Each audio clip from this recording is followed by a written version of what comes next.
আজ আবারও কলেজের একটা ব্লগ, অর্থাৎ কলেজের ব্লগ মানে তোমরা জানো এনএসএসের ব্লগ।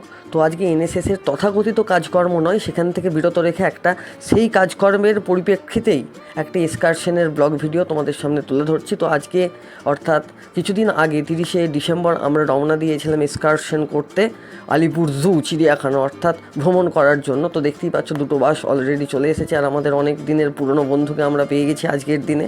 তো আজকে আমরা এক্সকারশন করতে যাব আলিপুর জু চিড়িয়াখানাতে, অর্থাৎ এনএসএস ডিপার্টমেন্টের তরফ থেকে আমাদেরকে নিয়ে যাওয়া হচ্ছে আলিপুর জু চিড়িয়াখানা। অ্যাকচুয়ালি বাংলা সাদামাটা কথায় বলতে গেলে আমরা ভ্রমণ করতে যাচ্ছি বা বেড়াতে যাচ্ছি, তারই এই ব্লগটা। তো মোটামুটি দেখতেই পাচ্ছ এটা একটা বাস, আর আগে একটা বাস ছিল। তো মোটামুটি বাস আমাদের ছেড়ে দিয়েছে, আমরা একটা বাসে ছিলাম। আমাদের বাসে স্যার ম্যাডাম থেকে শুরু করে প্রথম বর্ষের কিছু ছাত্রছাত্রী এবং তারপর আমাদের গ্রুপের যতজন আছে ততজন ছিলাম। তারপরে আমরা পল্লীশ্রীর কাছে কিছুটা দাঁড়ালাম। ব্যাঙাই থেকে আরামবাগ যেতে যে পল্লীশ্রী পড়ে, সেই পল্লীশ্রীতে কিছুটা দাঁড়ালাম। দুজন চারজন উঠতো, তো স্যার ম্যাডাম চলে এসেছেন। পেছনে আমাদের এক্সকারশনের ব্যানার আছে, আর এখানে কোথাও একটা ঘুরতে গেলে তো নাচানাচি হবেই। তো খুব সুন্দর নাচানাচি হচ্ছে। তো ভিডিওটায় অনেক এন্টারটেনমেন্ট আছে, মজা আছে। তো ভিডিওটা শেষ পর্যন্ত দেখতে থাকো। আর যদি ভিডিওটা ভালো লাগে তো অবশ্যই লাইক, শেয়ার, কমেন্ট এবং সাবস্ক্রাইব করে পাশে থাকবে। আর জানাবে অবশ্যই কমেন্টে যে ভিডিওটা তোমাদের কেমন লাগলো। তো এক্সকারশন করতে আমরা আলিপুর জু যাচ্ছি। তো রাস্তার কিছু ফুটেজ তোমাদের সঙ্গে শেয়ার করলাম। খুব সুন্দরভাবে আমাদের গাড়ি চলছে রাস্তা দিয়ে, আর এখানে সবাই কী নাচ হবে, কোন গানে নাচ হবে সেইটা নিয়ে আলোচনা করতে ব্যস্ত।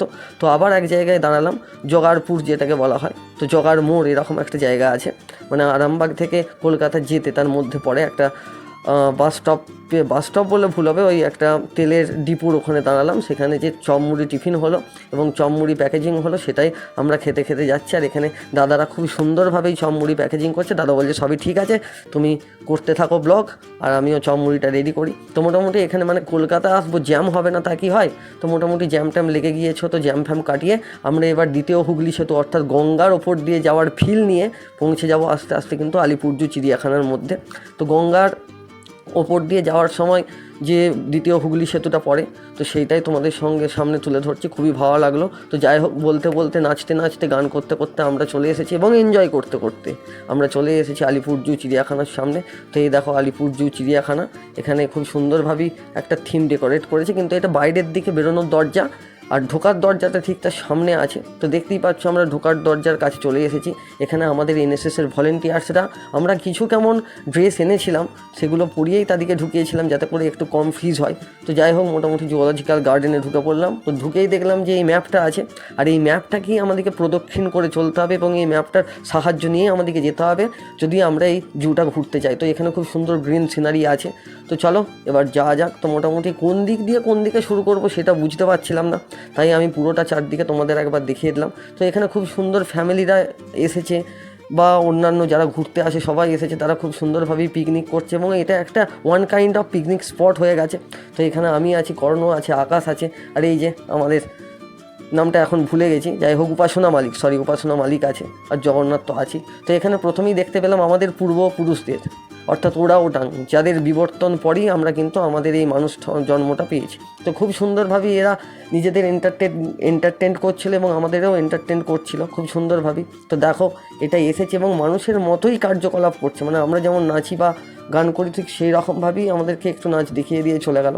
তো খুব ভালো লাগলো। শুধুমাত্র এটাই নয়, এরপরে জেব্রা। তো দেখে মনে হতে পারে এই জেব্রাটা হচ্ছে জাস্ট আর্ট, বাট আর্ট নয়। এই যে ল্যাজ নাড়ছে দেখেছো পেছনে, সুতরাং পুরো জ্যান্ত। তো অনেক দূর থেকে দেখাচ্ছি তাই একটু মানে অল্প বোঝা যাচ্ছে আর কি। তো এইদিকে একজন পিছন করে দাঁড়িয়ে আছে একটা জেব্রা। তো আর এইদিকে আমরা দেখতে পাচ্ছি একটা কাঠবেড়ালি খুব সুন্দরভাবেই খেলা করছে, কিন্তু আমাদের দিকে তাকাবে না, মানে আমাদের সঙ্গে শত্রুতা আছে আর কি, তার জন্য। আর এখানে মোটামুটি অস্ট্রিচ বা উট পাখিগুলো আছে, উট পাখি ঠিক নয়, ওই ওয়ান কাইন্ড অফ উট পাখি আর কি। তো এদিকে একদম সামনের থেকে তুলে দেখালাম। আমি বললাম এদিকে আপনি আমার ব্লগে দেখা নিজের বদনটা, নাহলে আবার লোকে বিশ্বাস করবে না। আর এখানে এর কি হয়েছে কে জানে, মোটামুটি চুপচাপ হাঁ করে শুয়ে আছে। তো যাই হোক, আর ওই সাইডে একটা আছে, আর খুব সুন্দরভাবেই চারিদিকটা দেখলাম, খুব সুন্দরভাবেই সিনারি থেকে গ্রিন, মানে পুরোটাই একদম গ্রিন, মানে সবুজাচ্ছন্ন। তো সুতরাং দেখতেই পাচ্ছ আমি চারিদিকটা ঘুরিয়েই যাচ্ছি এবং শুধু আমরাই নয়, অনেক মানুষের সমাগম ঘটেছে এবং ওগুলো ডিসেম্বর মাস এমনিতেই সিজন ঘোরাঘুরির। তো তো সেই সময় আমরা গেছিলাম, সুতরাং অনেক মানুষের সঙ্গে পরিচয় হলো, অনেক কিছু কথাবার্তা হলো, সেই সমস্ত কিছুই দেখলাম। আর এখানে দেখো কুমিরগুলো খুব সুন্দর জল থেকে উঠে, যেহেতু শীতকাল তাই ঠান্ডা লাগছে, তার জন্য রোদ পোয়াচ্ছে, দেখে মনে হচ্ছে যেন পাথরের তৈরি করা, কিন্তু ওগুলো কিন্তু আসলেই কুমির। এই দেখো এবার হাঁ করে আছে, বলছে আপনি আয় না, এমন ধরবো না। তো যাই হোক, ওখানে যাওয়ার সাহস করিনি, আর তারপরেই চলে গেলাম আমরা এই সরীসৃপ ভবনে, মানে এই সাইডে ইঙ্গিত করছে আর কি। তো চলো যাওয়া যাক সরীসৃপ ভবন, তো দেখি কী কী সাপ আছে। তো এখানে ভিডিও ফুটেজ অ্যালাউ ছিল না, তাও কিছু কেমন জায়গায় দেখালাম। তো এগুলো হচ্ছে তোমার কোবরা থেকে শুরু করে চন্দ্রবড়া, বিশেষ করে পাইথন ইত্যাদিগুলো আছে। তো দেখো খুব সুন্দর কাঠের ওপরে, অর্থাৎ এরা যেখানে একটু গরম পাবে আলোর নিচে, সেই সব জায়গাতেই আছে। তো এইটা একদম সামনে চলে এসেছিলো, একদম সামনের থেকে দেখানোর চেষ্টা করছি। তো এরকমই কিছু কেমন সাপ দেখিয়ে চলে এলাম বাঘ মামার কাছে। তো জঙ্গল বা চিড়িয়াখানা যাব, বাঘ দেখবো না তা কি হয়? তো দেখতে পেলাম বাঘ খুব সুন্দরভাবেই হেঁটে চলে বেড়াচ্ছে। আসলে মানুষ যেদিকে, বাঘও সেই দিকেই ঘুরে বেড়াচ্ছে। ভাবছি একটা শুধু আমার কাছে আয়, তারপরে আমার ডিনার অর্থাৎ লাঞ্চটা আমি সেরে নেব আর কি। তো এখানে তারপরে ওই সব দেখে জিরাফের কাছে চলে এলাম। তো জিরাফ খুব সুন্দরভাবেই দাঁড়িয়ে আছে, আর আমরা তারপর এখানেই, ওর ভেতরেই একটা কাউন্টার ছিল যেখানে খাওয়া দাওয়া হচ্ছে, সেখান থেকে একটু কিছু খেয়ে নিলাম। তারপরে সিংহ মামার কাছে চলে গেলাম, কিন্তু এখানে ফুটেজটা আমি করিনি, অন্য একজন করেছিল, তার জন্য একটু অন্যরকম লাগছে। তো দেখতেই পাচ্ছ দূরে সিংহ আছে, এটাকে জুম করে দেখানো যাচ্ছে না, এতটাই দূরে আছে। তারপরে দেখলাম একটা ময়ূর খুব সুন্দরভাবে পাখা মেলে আমাদের ক্যামেরায় নিজেকে বন্দি করার জন্য উঠে পড়ে লেগেছে। তো যাই হোক, তাকে ক্যামেরাগ্রস্ত করলাম। তারপরে চলে এলাম হাতির কাছে। তো হাতিও খুব সুন্দরভাবেই সুর দিয়ে নাড়িয়ে নাড়িয়ে খেলা দেখাচ্ছিল। তো এই সব কিছু দেখালাম, মানে চিড়িয়াখানায় এসে কী কী দেখতে হয় সেটা। তো তারপরে আমরা আবারও কিছু খাওয়া দাওয়া করলাম, তারপরে চলে এলাম অ্যাকোয়ারিয়ামে।